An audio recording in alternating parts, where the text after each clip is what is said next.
Saudara, memasuki hari kedua puasa, hari bebas kendaraan bermotor atau Car Free Day di Bundaran HI Jakarta tetap digelar. Sejumlah warga tetap antusias berolahraga meski sedang menjalani ibadah puasa. Pada hari Minggu pagi, sejumlah warga memanfaatkan momen Car Free Day di Bundaran HI Jakarta untuk berjalan kaki, bersepeda, hingga senam bersama. Mereka mengaku puasa bukanlah halangan untuk tetap bergerak dan menjaga kebugaran. Warga bahkan menyebut berolahraga saat puasa justru membuat tubuh lebih segar dan bugar. Ya, supaya badannya fit, biarpun puasa kita harus jaga badan biar fit. Hari ini olahraganya apa? Cuman jalan santai aja, jalan kaki santai aja. Hari ini kita puasa. Terus olahraganya apa? Kita lari, jogging. Udah berapa kilometer nih, Mbak? 10 ya hari ini kita. Mau 10. Tapi kalau lagi puasa gini, lemes nggak sih, Mbak? Atau malah bisa lebih kencang larinya? Sejauh ini sih kita nggak lemes ya. Enggak.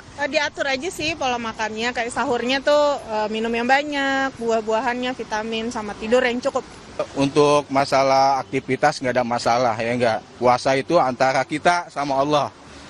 Kegiatan terus berjalan. Olahraga apa, Pak, pagi ini? Paling kita jalan santai aja ya enggak. Mengingat ini puasa, muter aja ke Monas udah balik isya.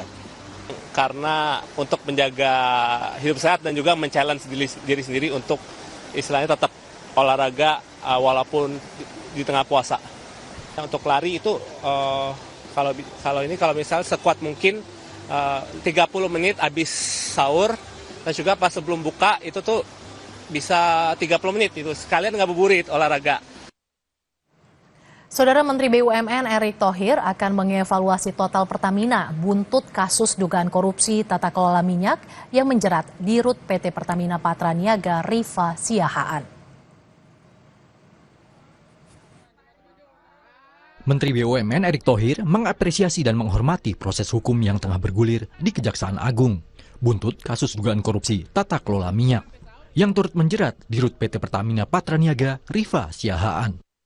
Pertamina akan dievaluasi total untuk mencari solusi perbaikan di tubuh BUMN itu. Untuk penggantian Dirut PT Pertamina Patraniaga akan dilakukan pada rapat umum pemegang saham atau RUPS bulan ini. Pergantian direksi diperlukan untuk mengisi kursi Rifa Siahaan yang menjadi tersangka kasus dugaan korupsi tata kelola minyak. Jadi tentu pergantian nanti komisaris direksi kita sejalankan dengan rapatan tahunan. Ya, kita juga harus menjaga konsistensi dari tentu perusahaan itu masing-masing. Ya, karena masing-masing perusahaan itu juga kan banyak mendapatkan penugasan. Ya, tentu kita akan review total. Seperti apa nanti bisa perbaikan-perbaikan yang kita lakukan ke depannya.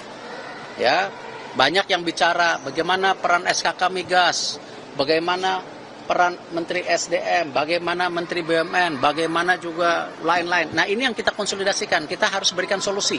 Seperti yang Pak Presiden selalu bilang, antara menteri ini berkomunikasi. Dan insya Allah saya sama Pak Belil bisa kasih solusi ini. Sebelumnya, Kejaksaan Agung membongkar kasus dugaan korupsi di tubuh Pertamina Patraniaga yang mengakibatkan kerugian negara sebesar 193,7 triliun rupiah per tahun. Akibat kasus dugaan blending BBM RON 92 Pertamax ini, 9 orang ditahan Kejaksaan Agung, salah satunya Dirut Pertamina Patraniaga, Rifa Siahaan. Tim penyidik Kejaksaan Agung menyita 95 bundel dokumen serta barang bukti elektronik berupa 2 unit ponsel dari hasil penggeledahan di PT Orbit Terminal Merak, kawasan Cilegon, Banten. Perusahaan ini adalah milik Muhammad Keri Andrianto, pengusaha minyak yang juga anak Riza Khalid yang namanya kerap muncul setiap ada kasus korupsi pengadaan BBM. Dari kediaman Riza Khalid, kawasan Panglima Polim, Jakarta Selatan, penyidik menyita sebuah DVR yang berisi rekaman CCTV. Penyidik ini masih menganalisis keterkaitan dari sejumlah barang bukti yang berhasil ditemukan dari PT OTM dan kediaman Riza Khalid. Di daerah Cilegon, ya, tepatnya di PT OTM, penyidik juga berhasil menyita setidaknya 95 bundel berupa dokumen yang terkait dengan berbagai administrasi persuratan dan kontrak.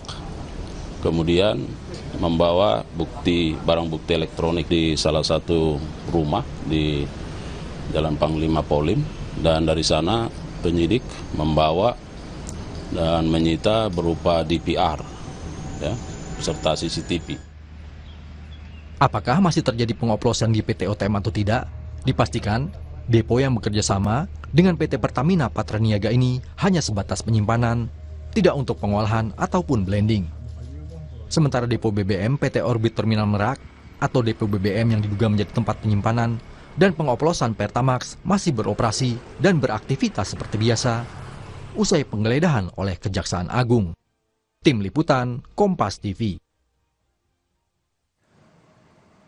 Saudara, informasi tadi mengakhiri Kompas siang hari ini. Saya Imron Fadilah. Saya Mercy Tirayo pamit undur diri. Terima kasih. Sampai jumpa.